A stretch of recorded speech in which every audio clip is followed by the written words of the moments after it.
In this lesson, we'll access and parse an XML file using JavaScript. In order for us to be able to access an XML file and parse its content, we need to place our XML file and our HTML file in our WAMP or MAMP web root folder. Create a folder in your web root directory, so the www directory, and give the folder any name. To keep it relevant, we've called it XML. Next, you'll need to transfer the file called movies.xml, which can be found in the downloads folder corresponding to this lesson. Transfer it into your newly created XML folder.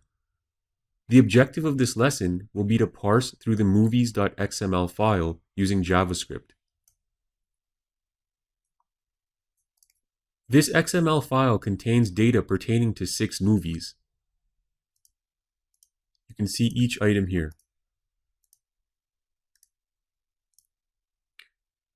Each movie includes information about the title, the producer, year, and price of the movie.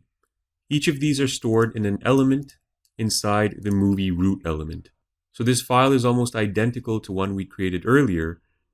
We've just added a couple of additional movies for the purpose of this lesson.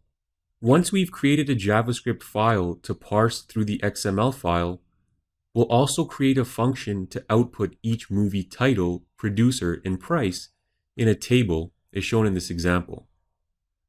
So here you can see all the movies that were in that XML file inside their own row. So we have the title, the producer, and the cost.